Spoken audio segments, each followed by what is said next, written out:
Ebusuafo na mo say anopɛ 3 year we were a special guest na yeba be din komo enkomo wo ho abato no amu na yekeka kure or just about 5 months to go. His Excellency the Vice President up north or any campaign Ora Mahama nso kokopie ho the campaign e koso miaya ne ade o kira nyame adom a project kese pa for the Ghana Police Service ampani be pa ho ntoma e be di san komo no nso of course says you for na memenda for abato e ho nsem so okrum kakrakra manfo di ho enkomo Yenia George Krobea Asante National Communication Department and deputy na no pay watna say from the New Patriotic Party wono nko na me no eba be din komo Krobea kwaba me na mo family so aburu boko de obade adaro ma me ho ye me giri se won so ho ye pa me ho ye yankopon adom nyame ahwe so ama ye won so sa oh yes ai yes ene uda na de chewa wadi afi pepepe ti ne ye da se da be manya pepepe bibi kakra obeka di kan afi ya hyase medinchia ne di kan me chia wa mu ene waboafo ne su ni Oman FM na minim se ma ba betra ai party for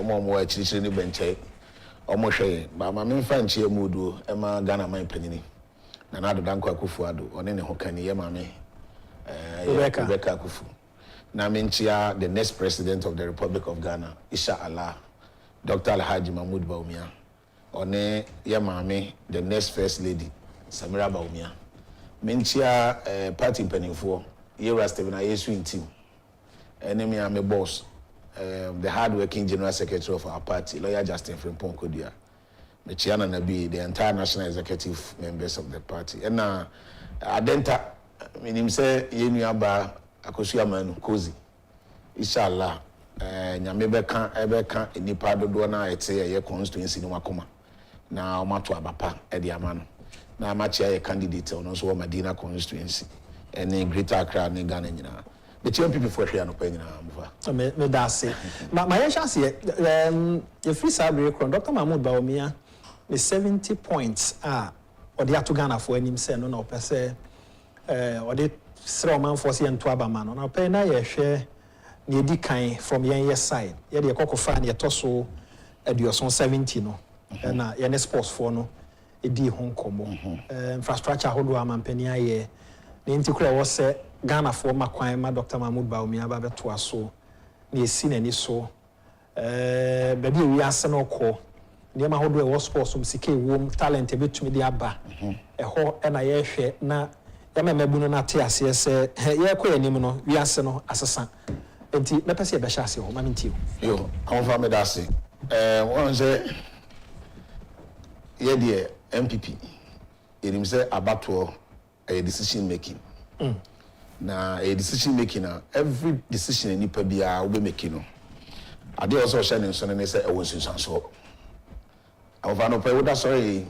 so we wa bi say na unidi the whole day wo botaye nti awodo ye funu to the whole day and na wonnim possible outcome and sunsan so a e betimi anya wo sa decision so na ye ndie o hwe e free o man panyine kofo abreso ye papa dubu ahen time o man panyine kofo abreso na na do abreso de ba na yewra Dr. Alhaji Mahmoud Bawumia anytime bia MPP ya ahoboa kwa abato bia no da bia no ye timi kire omo a omo beto aba no ne ye pese ye ma wo nyame ya do no de tumi ma yen aso ase enti no o hwe amanyoko ahodo aka okrom ha na hwe MPP a da bia no we argue say we say elections no issue based cause it's about policies, it's about say Ghana for the 2 minutes ma wa e dey na the 2 minutes baba ya ma Ghana for is it just the case say opportunity na aba na wo born to say wo petumi keka be the 2 minutes and now say you've identified a problem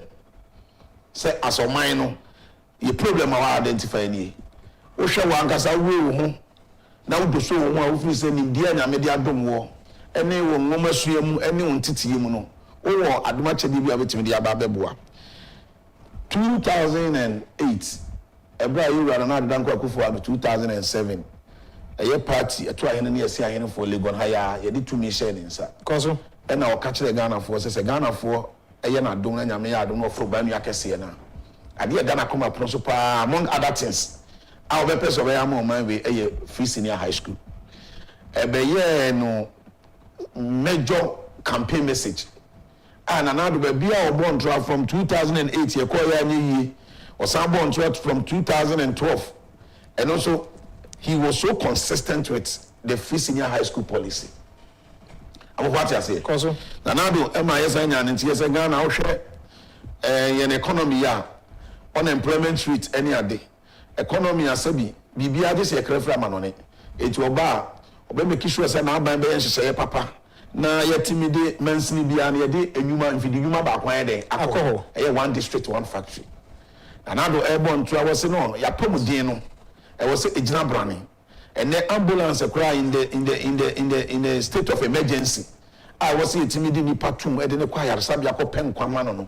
Ambulance spray bi ni ho. It me ba me yes say na make sure say mansini bia na me man ambulance ba ko. Koso. And only one constituency one ambulance. One constituency one ambulance. Nanado ba was say simo mantamu. Ohwe seasons a wo do Ghana ha esutobre e na opebre. Esremu nso we miane a yedi no yen southern part hana dodo na from the northern part of our country na ensuo irrigation a challenge ma wo enti ma ban no say be na wose mitimi ye nam de show masene e na na do for one village one dam here den e ba ye abofa en Ghana you want talent abe business o ko Brazil o my Brazil and yama ba ko mo export pa wo Brazil man mu no a talent football and a footballers. Share players are who are almost through Brazil ever, Europe, echo other part of the world. Echo bobo, Jessica, Akatua, Chuchuria, Zikatuchi, the Omoji, Edico, my Concon Brazil. Cuba, Sporto, doctors, the Buana. It's another talents are who we Krumaha. Now, on my before another Danko akufo-addo, any year Dr. Alhaji Muhammad Bahumia, Enya to me ababe. Astroturfs are never you could I have the statistics here. Under John Dramani Mahamani NDC. Oshe inferior do be on my so. Nina Astroturf na Oma Breso from 2009 to 2016. NDC to me initiative Emma Omayi Makuma Kumiensa. And then from 2017, ABC 2024, meaning what can say, MPP are buying under the able leadership of Nana Danko akufo-addo. Any Yoga, His Excellency Dr. Alhaji Muhammad Baumia, and then you initiate AstroTurf 114. You know AstroTurf, so we said you never see a CSC. NBC by Bakokura, now I touch my was almost yes, CSC, they did none. Yeah, by AstroTurf, na atechema was here when you see and also when we say you refurbishing necessarily ejina na national ya ye baako we are near yedi ensaka ayenwie ayeguso eye ho adwuma it's under various stages of completion 35 in summary we NDC as a party from 2009 to 2016 our records in terms of the number of astroturfs as against the 150. Nobody has astroturf no crane day. Astroturf no for so be crane astroturf no. Yeah. Me did say enne say ye pese ye boa na mofra nyame adom wom talents. Talents to Samuel Jan, Stephen Apia, Michael Essien, Sule Ali Muntari, no. Ocha talents ahodo amrantie enya ya nyame ye o madom nkodi omunkui e wa manonisi katwitwiri di of the finance Samuel Jan kroma anko no. Companies ahodo Samuel Jan and if you are to do audit on data, we won't say astroturfs now MPP no a bebo my pa. The kind a bebo am media only talents. And I say mofra na nyamede adoma chedi adu omuno. Talents, and how do we even prepare them? How do we develop the talents? If you don't have these facilities, you cannot develop the talents. Abani was so purposeful. And yes, can you so mention astroturf because we want to do astroturfs. There was a deliberate government policy and a program. Say, Abani who said no, me my talent to and a Ghana and Casa as of my idea about a common in Abu Musu Yabukansi football. Yeah, sure. Apart from the business component of astroturf, no, if we are able to also come out with when was the last time a Ghana tournament winning tournament? Because the last time, let me say, under 24 under 20, yeah. World Cup I'm saying Egypt. It is because in new facilities are prepare for develop them. It is a talent, no, all right, but we are not able to develop the talents. And they, we are babbling out to Medina. Medina constituency in minimum number of administrators. And Oko Bantama, about 3 of them. Miami constituency, Abrim constituency. Over administrator for what Abrim constituency, I do. Ukoko Florida, the same thing. Men sleep be what Ghana Habiamiyaka say. The member no more use there. Oh, Moyapa, numre. Okay. Okonom the training. And apart from that, on the health insurance will have over. Now, health insurance, you know, a pumdi NC Chiba. It's other part of the world. Communities and as a society, they intentionally develop what we call community training centers. Any parko train from a pumdimu. Said the number of people are. Health insurance policy no uza ya pomdi asem na unya facility abetimi dey atene na wapoma people who will be at risk no na rate near the esoti eti aban kura no sika wo se nka aban twa pe apomdi anase pe ebo yare ho ban no esoti because ni nyina depend on how ahodo anipa ekom and then doctors back at you say yaduani ayidi anyhow you exercise your body no eboy ma yetimi keep healthy. If you don't have such facilities and also one issue apart from the astroturfs, youth development centers 10 youth development centers are work as a stadiums ahodo abanwe ukoni onyi na hine na 5,000 capacity youth development center across the country. That infrastructure alone is unsponsored. I'm over. Thank you. Yeah, the enokwa kwato nchen Kaso. And MPP aban bae hwe policies and programs ahodo a wodi agu apono so ede eboa emabunu ene yendachi. Ene Ghana Enterprise Agency you provided financial support for startups. Oko National Entrepreneurship and Innovation Program aye kofi kansa ho. Almost sika twitwi dia omatwa ede some of emabunu asene. Kaso. Youth Employment Agency the last time kofi Agyapong me bona baso kofi bia obi am chia no pay. Eko Asante region and more accounted to the good people of Asante. Asante region, they've created more than 66,000 jobs under the Youth Employment Agency. It's clearly no. Now the danko akufo-addo aban ya chire say aban adwene mabunu. Now I'm afraid 2024 elections. Me make say elections are mabunu and elections is about them. So whenever you babunu na wutie me across the length and breadth of this country, we have a decision to make come December 7th. The decision we are going to make in NSA, are we going to make a decision now? Sebi in previous sound. And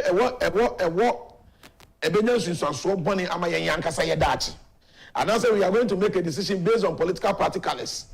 And now we are going to make a decision based on obi propaganda. As for the economic difficulties, it is a global. You know when one say here. Oh, and ni o share Yura. My member me youth commander baso Yura Salam Mustafa. Very hard-working national youth organizer. Oni na be the actually for me no. Sandra Sako the enemy jihad. Me no kasa no Cape Coast.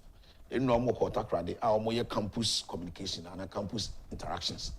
Omo we Takrade. Omo move by UCC Cape Coast. Omo ko UCC. Omo ko Cape Coast Polytechnic. Then say the initiative by a friend the Youth Connect. Agyapong family so hwe bia. Awogo so. Now we share the enthusiasm, the energy, the zeal, commitment, dedication. Dr. Mahmoud Bawumia, every single region at the Youth Connect the course. In fact, I was fortunate to join the Greater Accra Regional one. Omo ye no not ho. Nipa ani mabuna ebotwi eba ho. Now we share. I said Dr. Mahmoud Bawumia or your youth candidate. What he has here, he resonates so well with the youth. Yeah. Yera Muhammad is on work retirement. It's no. You can among the two now. What he has here, a year Dr. Alhaji Muhammad Bawumia and a year Mabunu candidate. And apart from so a year Mabunu candidate, we compare the two candidates now. Why talking about a policy, a transformational policy, and a policy that is centered around the development of a youth. Mahmoud Bawumia. And then Mahmoud Bawumia, in clear terms, say under his government and on the presidency, mabunu 1 million and obemo montetiye e wo abef kwan so. Okay. 1 million. Now, what's the dictatorship agenda? Any the way ya mame Esra, also akufo, the ministry, communication ministry. What's the way I lay foundation? Any the way I created that atmosphere, the conducive environment, ever supported this youth agenda now. A magnanimous. And me this a Ghana for Mabunu, they will not allow themselves to be deceived by Mahama and then there's scam now friend 24-hour economy. What is 24-hour economy? Medina. Almost every drugstore have a 24 hours. We are talking about a policy, a deliberate policy. Say Eneya Ayora Mahmoud Baumia eba ye now share I infrastructure how do I create any on one kasani nim di owo efa dictalization the way all boa because bedroom be no who could be a store and now person starting business you don't need that huge capitals and what me current store space. That is a digital agenda. They are okay. Would you say Ghana for who said they are okay? If you say this is a shift from your normal governance. Yeah. They are okay. I acquire from a more dear for new. So acquire there just a wood and one hour. Yes. What me are communicating here? Say no. Amufa. You see, Osha Ghana about to since 1992 young MPP boycotted from 1996 2000 edeba. Osha all the university campuses. All the teacher training campuses. Campuses are what are media elections. I asked me how many of these campuses NNDC to win elections for. Yeah, right. I'm over. So this is the record. And so it's an indication say Usha Emabunu now Usha even the elite group and I say Emabuna pentity ewo universities ahodoɔ ne nursing training ahodoɔ ne teacher training ahodoɔ clearly no almost demonstrating over a period say MPP na party they are aligning well with. Okay. Not just because they like our colors but because they believe say MPP na a party what policies and programs are ebua mabunu na shape from future. I'm about to say it is if there's a particular campus here in Ghana whether university polytechnic teacher training college and analysis training college. What is the NDC records when it comes to youth development? Records needed. Record the minim as I sit with you here. Mahama, especially in the record, when it comes to youth development, he said teacher and nurses training allowances. Mahama record in the cabinet minister, Rashid Pepo, a national television, so catch the Ghana former Bunane Airpay Jumaye at that time. Says omo per jumaya omo nkongurom enkoso sabo na omo twitwa na megu kwan ho. That was the source of livelihood na or suggest ama Ghana for mabuna ya genteteye eda say either say eye nsa no adwuma nteteye ana say enwomasuamu nteteye na ye pe adwuma aye. Then we had a certain cabinet minister of state under his incompetent administration, Mahama incompetent administration. Ebe catch the Ghana for Mabuni say, "Young Kungura Mamofa."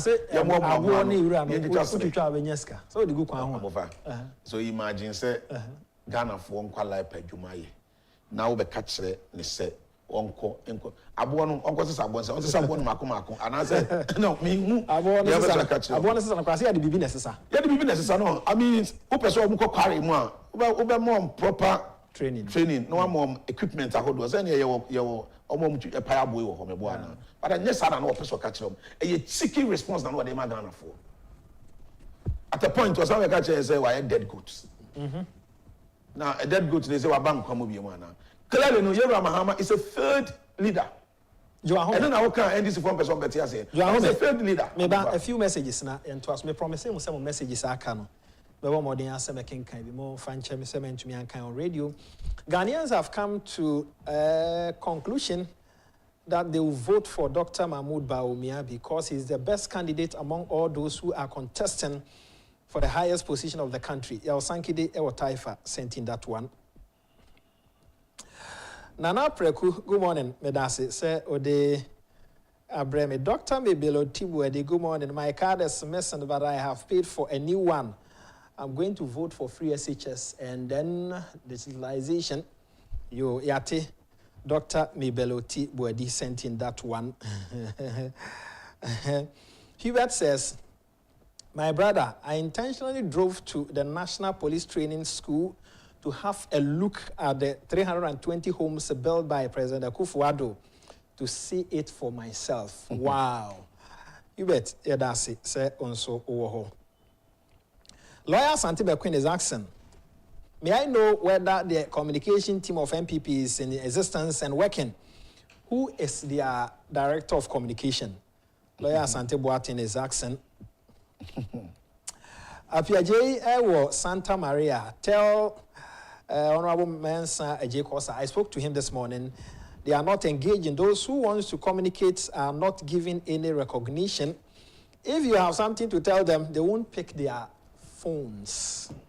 Apiaje Ewo Santa Maria sent in that one. All right, Benjamin Bosompra. Good morning. A lengthy one.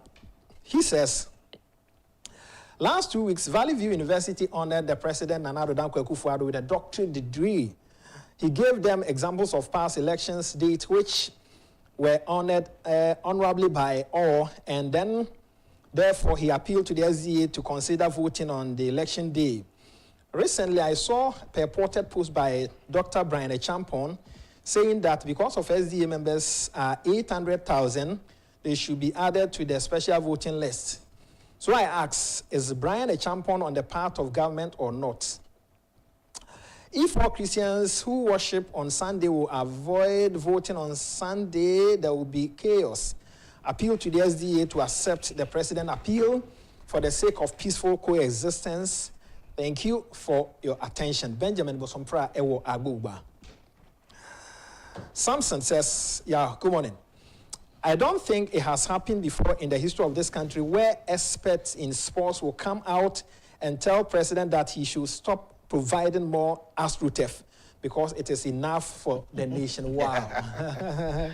Samson, thanks for your message. Ernest Ewo Taifa. No, Ernest, okay. Please, I will plead with government to do something about Azuma Nelson Sports Complex. It's really an eyesore and then disappointment to us as a nation. For those of us who grew up there and discover our talent there, it's really been a great help for us. It has really been, okay, thank you very much. And say also the text message at the buy. Mama Canadian in an American Oguseku Accra morning. We did say Yankopon encounter. We cannot go begging to be called to help in propagating the achievement of the party. Ora Kujofiano sent in that one. Okay, yeah, that's it. Say also I join here. Krobea, afi yankuanim. So the messages na banasi. And I like one message we already yes. And then sports for I said I spoke to them. One say enough. Enough. Now I'm over my baby babuna meti hey. Na me akwanya na yenhwe employment situation. The scorecard of employment. NDC ni MPP. Me gidi say e mabunu dodo na e twen so mbeti bibia fa employment because maybe just a few okay minutes. Ansana Obebana talk is really cheap. Piling such undeserved credit on John Mahama whilst introducing him to supposed NDC followers only go to inform you that the NDC have no exceptions. Haruna's long tantrum only go to show that the NDC will continue to use lies and propaganda as the only way to influence votes instead of telling us what they have for Ghanaians. How willfully was he? And as usual, the stage managed clapping was Okuseku, good morning. So shambolic. Okuseku sent in that one from Adenta Edasi Accra.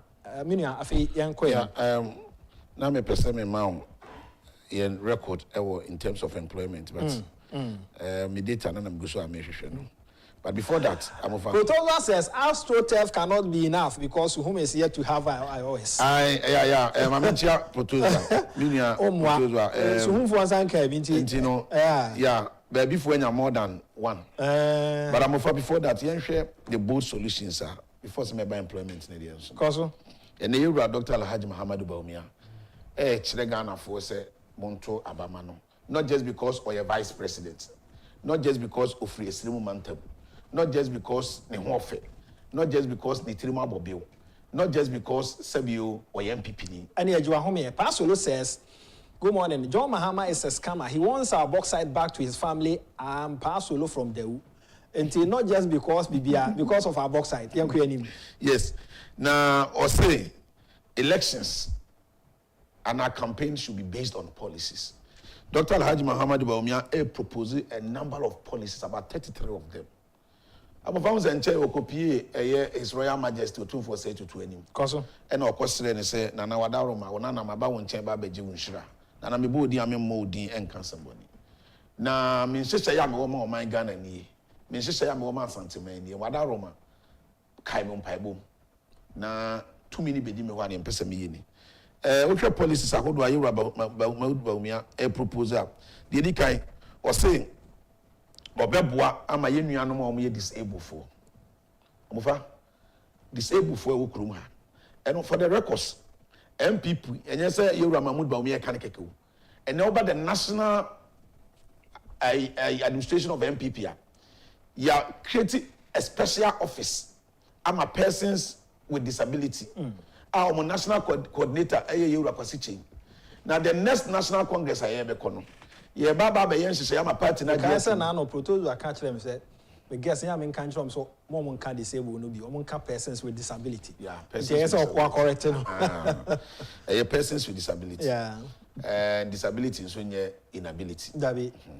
It's and then MPP actually say when you were presidential candidate or chere and say or wakumapa.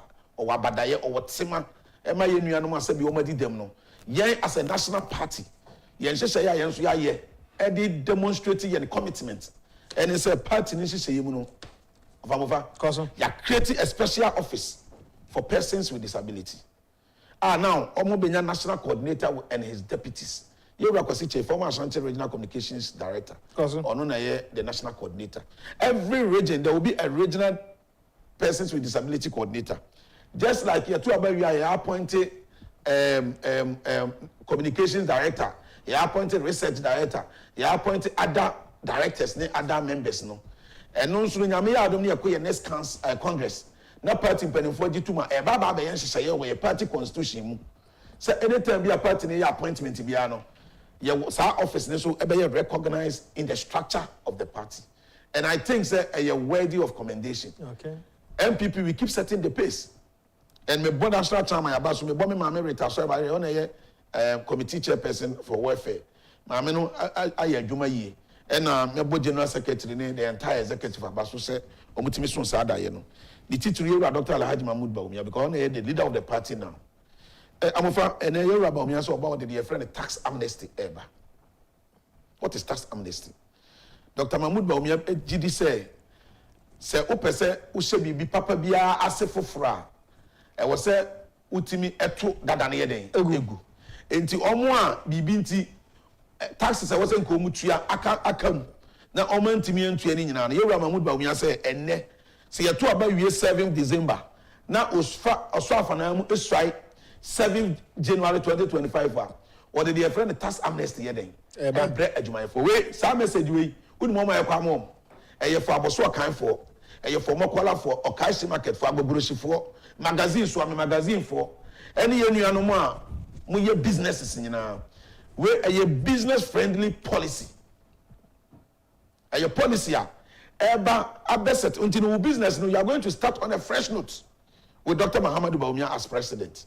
Oh yes, tax amnesty now. Another important policy or the aba. And no nama NDC for I am share kesi ya pano. The friend flat tax. Flat rates. Okay. Taxes no on spare parts ni other any money man. Amofa. Adiwi. Me did say mpenifo bebre ya kan wasem adwadifo bebre kan wasem sometimes utie TUC for utie guta for utie as I cardless association now. There was a time general secretary of our party here could be a share cardless for they raised serious concerns about some of these things and then a quite fast with you and then attack in what today. Yewura Mahmood Bawumia say 40 feet container na wo dey ba. Every 40 feet is 40 feet. The last time I engage you, no more problem. They say 40 foot and ebi wo hono mo a force negum, ebi wo hono mo a nadie negum, ebi wo ha we negum, ebi wo ha we negum. Na me catch am say sa na waka nti afi ne ho hyehyeye no. Say policy bia no. The overall policy no will be there. But at the implementation stage, you know, a basket. What you say, but the important and they say, Yewura Mahmood Bawumia, I can in clear terms say, or you're committed, so about Obama or more flat rates for their imports. And I believe strongly, say, and also one way or the other. No. You see, I know you complain is over, and you might buy a deal with your crew. I have no clue. But when you put on your buy a deal, I'm going to and I want to emphasize on it. Say, you're trying to crew, and you know, my penny will be trampled, and was a Ghana for any mistake into Abaman. Or the Ghana yen your porter and my sikani in ano. What the aqua say a year Cosibuni Binsa, a year Vincent Ballot, Frenchman. Say, one bigger stake away in Porto. It's a movie. Now, business, now, we 85% in the business.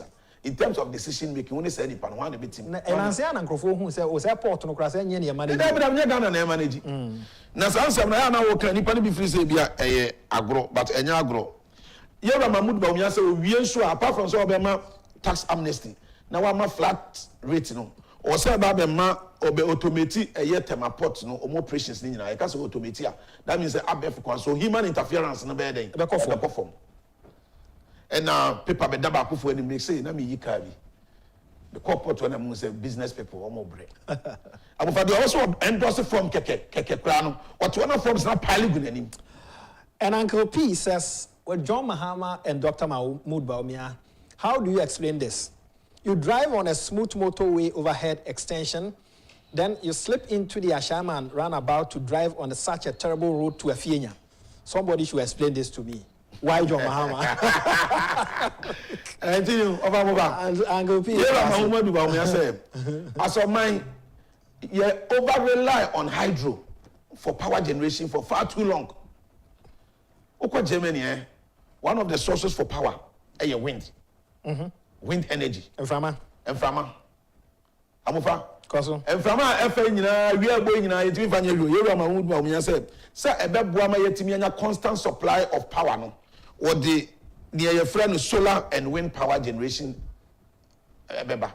Na atimi aboa ama yanya power no regular times. Afei obehwe na wa licensing and mining, small scale mining no. Now what's I say ama yetimi anya pension scheme for small scale miners.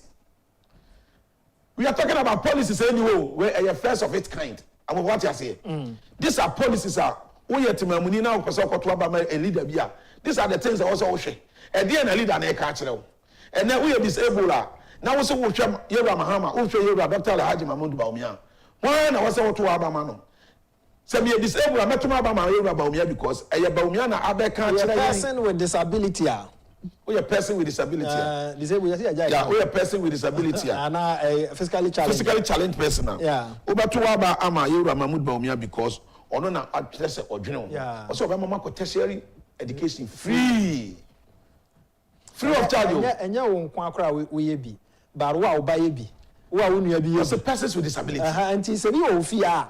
Na so wo kwa na oba no so kwa munyina mu enjoy free. No, what I mean say they be wo fi na wo offer. Say wo na be ha kola no. Una be to school fees any ade. Kola no koto na so koto. Enti no if you offer na so mobilize wo na munyina koto aba MPP. Wo dey no to nchen wo say e be establish the friend Minerals Development Bank. It show. The Emma Waji Dr. Mahmood Bawumia policy no say a well thought through policies ne say.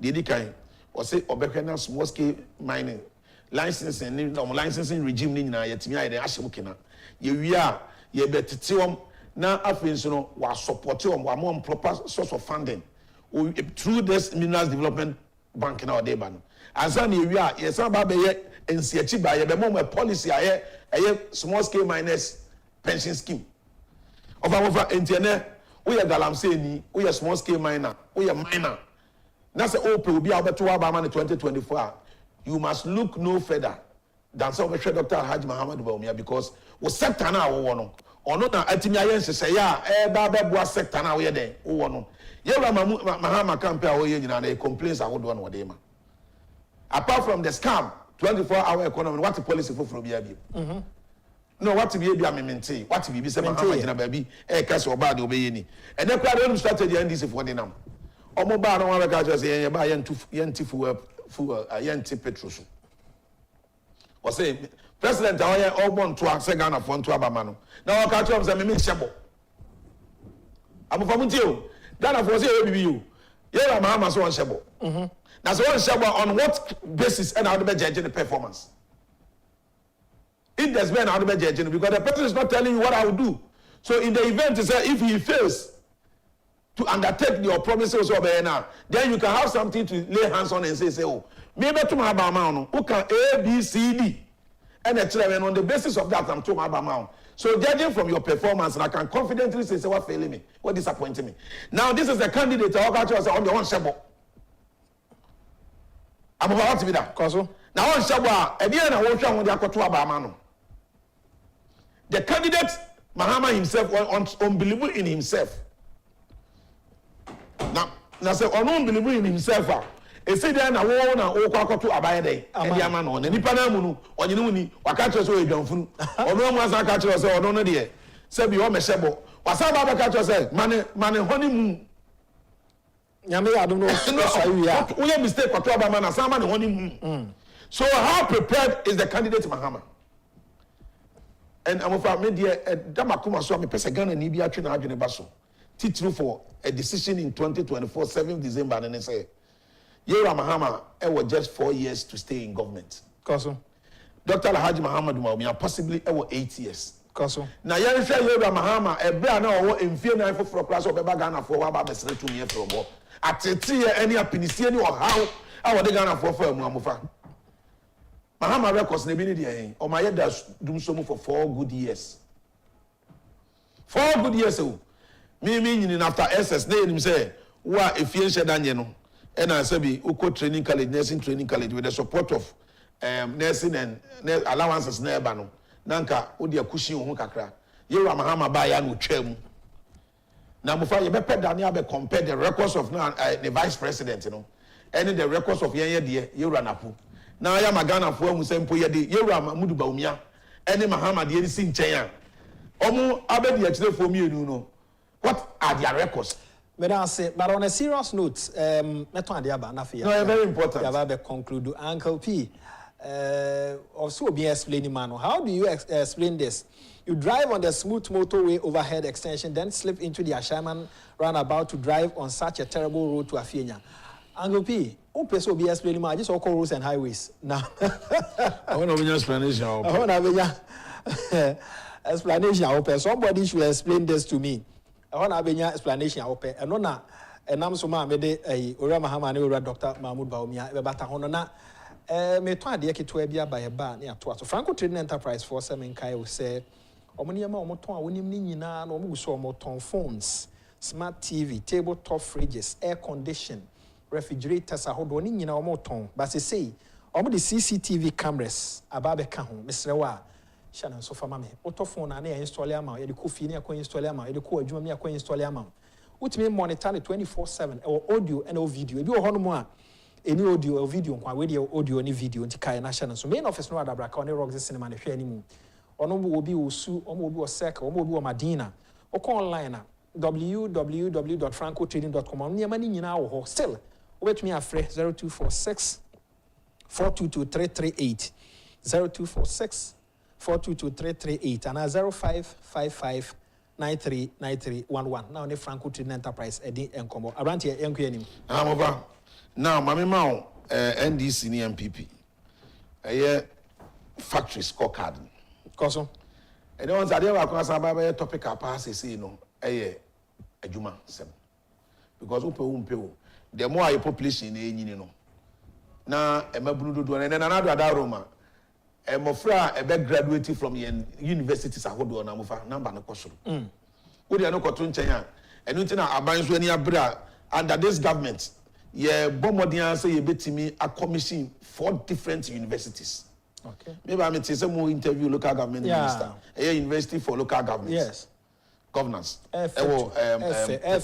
techiman right enye kitwa ena ba ko bi so akrodi campus na nkasa wo kire Hamadina ha sei ena omo nkrabata ewo techiman ena de wo kan akrodi de no ansa na Mampong University eno nso aban ya yenhyehyɛ eno nso yɛden eba na menua ene wo ye babunu na ye ka adwuma wo mu sɛ aban hyehyɛ ya ɔde aba ene ye bema eye district assembly bia eye earth equipment no enko akura na enyuma eba be create ewo eye district as eye MDAs no amofa enya kitwa from 2009 to 2016 under the incompetent John Dramani Mahama in the NDC projects eye in terms of factories so omo initiate here etimi complete here na 5 factories from 2009 to 2016 MPP from 2017 to 2024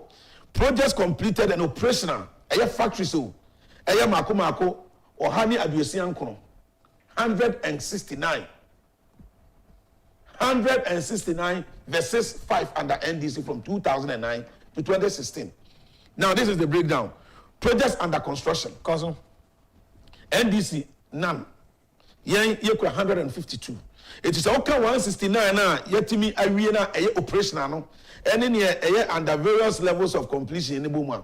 Ya initiated 321 factories from 2017 to 2024. Now, factories no mamema employment status. From 2009 to 2016, NDC 5 from the buy no. Total number of employment, direct employment, 220. Direct employment. From the 5 factories now, Commander Sugar Factory, what you say? And no factories 5 from the buy no. Okay, direct employment at the Magana for Mabuna, 220. Then over for indirect employment, Ubenya 338. It took about my 558 from 2009 to 2016 under the NDC incompetence administration. Now from 2017, to 2024, we had direct employment. 159 factories now operational now. You have 25,318. That is the direct employment. Direct employment in Krofua. Omoye Jumama factories are hold now. But some is why you direct. Emma Omoni Omabusia for Ensako 25,380 from 2017 to 2024. Okay, indirect employment now 144,552 indirect employment in Benin.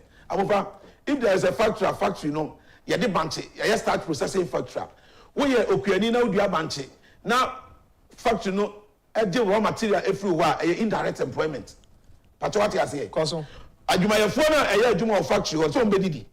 Etimamena on a restaurant now, operating restaurant, factory one. Omo bedidi na indirect employment in Libya. I'm what you say. Adaba for Ajuma your phone, Ajuma, Omotra Omokem, Ajuma indirect employment in Libya. So when you estimate all of this, we have created indirect employment of 144,552. Ukaboma, Yaya created 169,870 against NDC 558.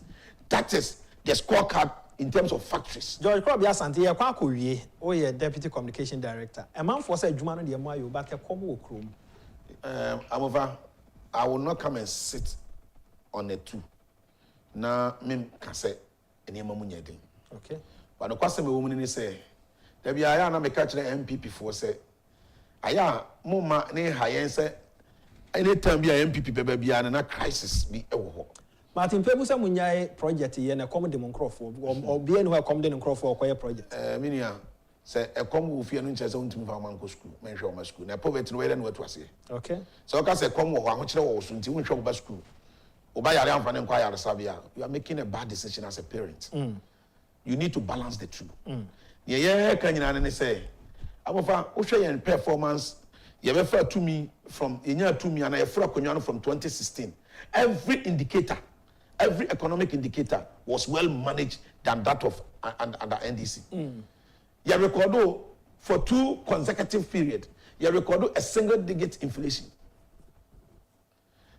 Economic growth was hitting around 7%. However, every single indicator of the economy was doing well until, say, unfortunately, 2020, COVID ever hit again. Now the question is, you cannot downplay the impact of COVID. Memo Atwaso Samuel Bacha Maxwell says, for the first time, and maybe the only time I agree with Martin Pewu, it's the states of the country's economy that will determine the outcome of the elections, not infrastructure.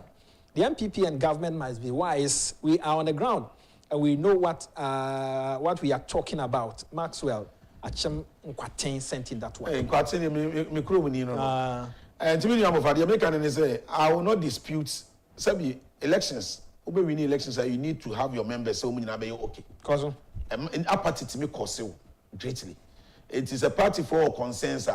I will employ on the leadership of the parties to pay attention and resolve consensus party for. And on the issue of economic difficulty, I will say the question I'm a person making is another person make on the under NDC. For instance, you find say under NDC. Now electricity require free, but you were not getting the power. Okay. You find say under NDC, you find say electricity bill no free. Or the find say free. Mahama say what they are told them to electricity bill. But can you now wunya can you no? It's no na eson faso ni say amofa. Under NDC na petrol to me short. No correct. Yes, I lie. Yes, salary koto LPG gas. Yes, I lie. Oman for refi. It's no best Ghana for much as I agree with Ghana for say one way or the other. I want to know economic pressure. But then that's why we say Nyankopon him say MPP are buying. And bet me a short sour how Ghana for no breast we buy. Omo nimti na omo say monye bi nkan na. Na ba na nim yen krofo refi. Ebra aho kire COVID buy na obi ade ne ti pempem no. Ye wu akufo-addo e be sere bibi fi Ghana for. No say den. Na de obesere no pese na no pay me for videos na me twika na for adwene ba so. Now conclude. Akufo-addo e she da bagana for na de dan ko Akufo-addo she da bagana for o di kotodebuo ene e chelpa dwatoa ene ayam hihye e be sere Ghana for se ne ato wiase nyina nie na Ghana for e mo ma me kwan na ye make one decision. It's either say you be decide say you choose the economy and say you choose Ghana for nkwa. Na se yeka se you choose Ghana for nkwa ensu isanso ye benya no e be kọ ye economy ne so. But I need that so any abotoyemo e wo mu ni say for economy we will know how to bring back the economy. But any part you be sure we will not know how to give them back their lives. It is the first fellow Ghanaian speech and another than Akufo-addo. E ba ya no ne Ghana for din kita ho no. Amofa ya desrede no de bre Ghana for. E ne nyina ye ko benkro mu say ye mo nkwa ho ba nyesa. Pepepe. Ampa COVID ba ye no ewiase nyina ye pe aman mienu atimi manage COVID ya. Me wo gidie na me gidi se won so wo gidie no wo gidie say Ghana kan because World Health Organization e be ka say wo hwe de we Ghana ya manage COVID now. Ewiase nyina ye pe aman mienu a manage COVID ni ye na Ghana ye den. It means a decision is a chopana. Now the debate to Ghana for any. Now when you are telling us, the next question we should ask ourselves and they say, and you know, profound statement and another than Akufo-addo. Any year about me making you know, how much me I deliver and how much deliver, and not inflation in I'm saying over. Then 54.3%. And I mean, what I say, inflation is around 22.1%. And it is projected. So by the end of this year, inflation will be 15%. However, clearly no, and nearma a peja and munina the beer was started saying, and the economy no, it is growing. Your first quarter growth about 4.3%. And it is projected so by the end of the year, if for nothing at all, economy will grow about 3.1%. It clearly indicates a clear indication say, I want to say you come or how na you come Nyamiada from post COVID recovery no we are on track and until IMF we have conditionalities IMF de maye in 2016 when NDC call IMF no they could not even meet one of the conditions that would give it, that was given to them but over here in record time your team meet all the conditions are IMF de maye and until ama facility I would say IMF de maye ni na team aba in record time now economic restructure ne sa or how ya by there. If we are seeing na I might say Cote d'Ivoire. Cote d'Ivoire crowd almost restructure for 5 times. The last one they did in 2011. Brazil, aye, Chile, aye, Uruguay, aye. Amaya would be Breminia. Now, let me catch a Ghana for you and say, and now we show you Muhammad Baumia, and then you reserve why you walk. And $669 million.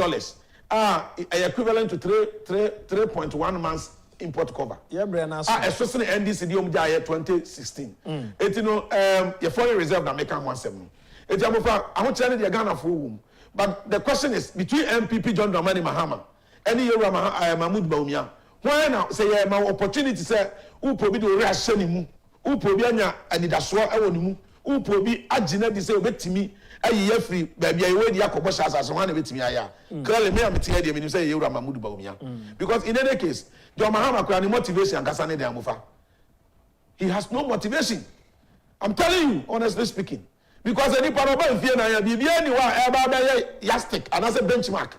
Oba okwa per constitutional requirement no. Yewura Mahama emma won chairman mesre vote biem. 1 minute e watch na His Excellency the President proceed for project Kesia 320 housing units. Who be that? Say na na the danko akufo-addo ma me kan Krobea nchiro. History STL the norm say. Then you knew that a number of STL the norm here for one. No, you knew that number of rooms. And then your police phone call. Fire service need send me say omonya bi but omso hia mo. And no pay them say me tie mo interview.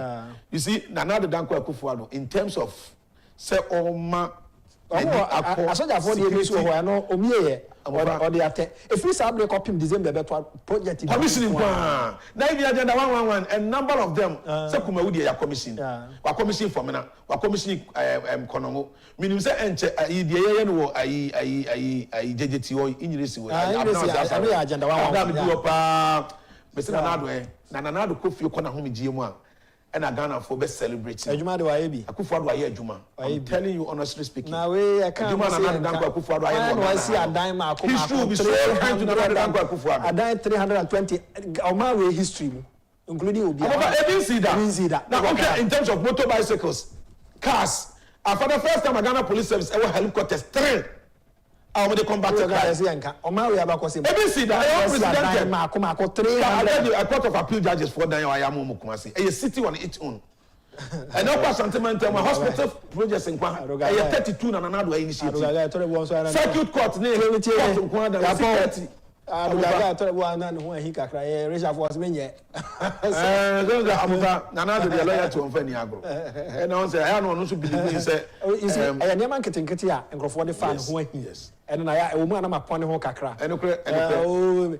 But adwuma no wa ndem mo hwe. Nanado de in record time na person wo kan ya you know. Nanado aye adwuma. Papa. Nanado aye adwuma. Papa. Because who the ne flashy policies ne kura gu nchen ya.